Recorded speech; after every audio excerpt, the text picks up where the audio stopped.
Assalamualaikum and hi everyone, my name is Shafina. So today I want to talk about taking loan while study, how fresh graduates manage their finance.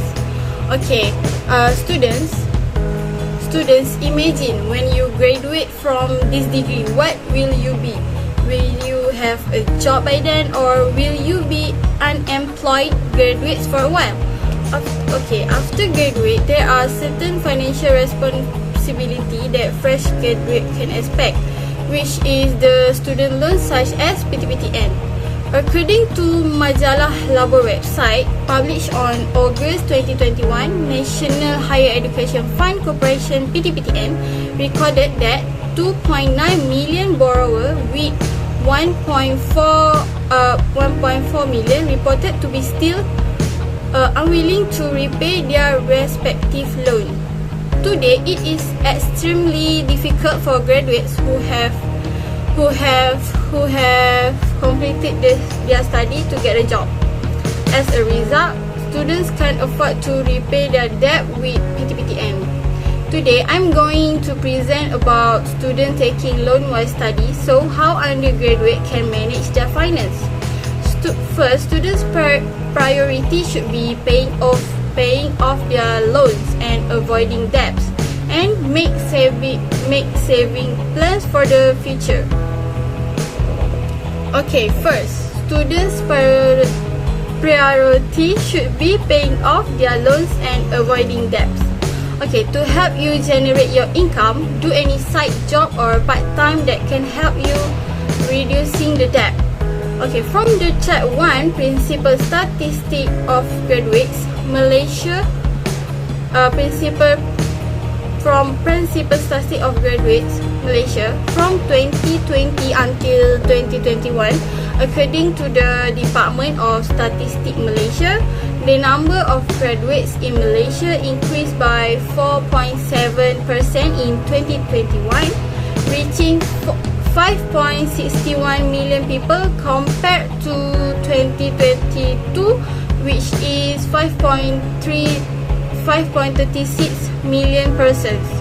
The number of graduates in the labor force, both employed and unemployed, increased by 4.7% to 4.77 million people compared to 2020, which is 4.56 million person.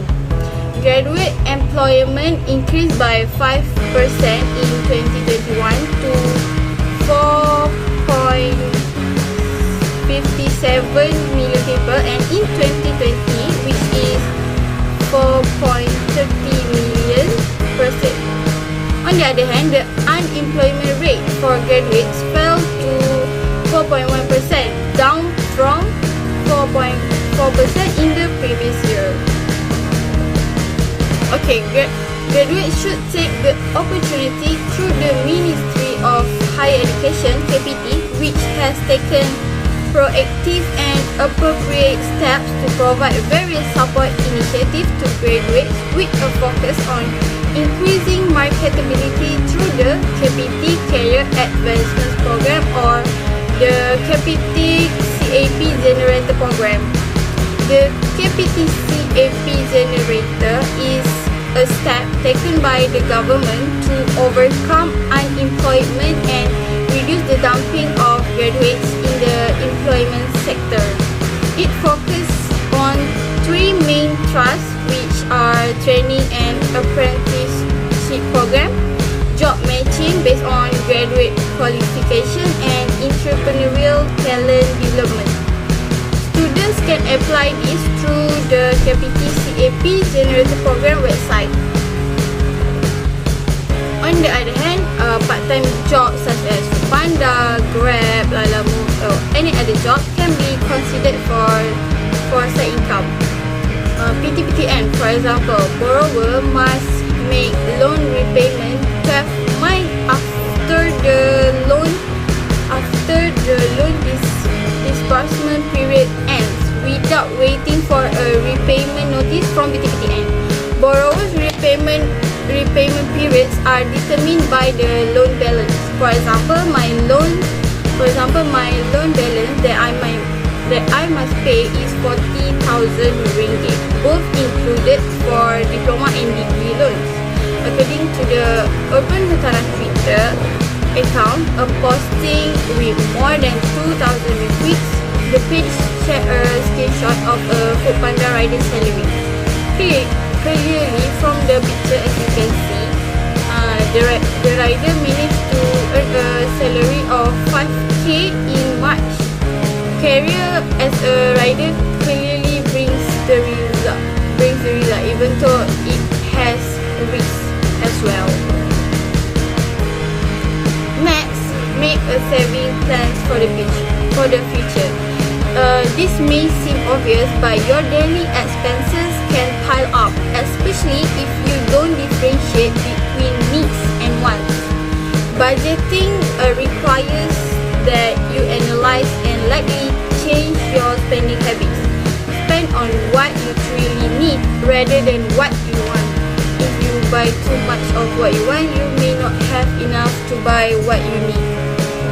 Record your expenses or use online budgeting and saving tools to track your progress. For example, I use Fast Budget app that you can install on your phone using the App Store or Play Store. There are many other apps that have same functioning as this app. This app will help you track your past spending and saving habits. Once you have successfully lowered down your expenses, you will finally see your saving increase. Okay, credit cards are such a big issue because they are easy to get, easy to use, and for many people, easy to accumulate debt. Your first goal with a credit card is to understand what you are getting into and how you are charged. Read the fine print on your monthly statement. All credit cards come with a limit, the maximum total amount you can charge, but this is not the same as the limit you should set for you use the card based on your budget. Set your personal use limit by calculating how much your budget allow you to charge. If you are using the card just for convenience, such as to pay for meal or regular purchases, be sure you have enough in those categories in your budget left at the end of the month to make the payment. If tempted to buy a significant item with your credit card, do the calculation in advance. Okay, transitioning from university to working environment can seem daunting enough without having to think about all the other responsibility that come along with it. But don't stress, from what I have been shared with you just now, undergraduates can manage their finance after the graduation. What you need to do is settle your loans, and avoiding debt should be the student's priority. You can do any side job that can generate your income. Make a saving plan for the future. Take some time to understand your money pattern and spend on what you truly need rather than what you want. Students taking loan while studying, so how undergraduate can manage their finance? Student priority should be paying off their loan and avoiding debts, and make saving plans for your future. Do now and don't regret it later for your future. That's all from me.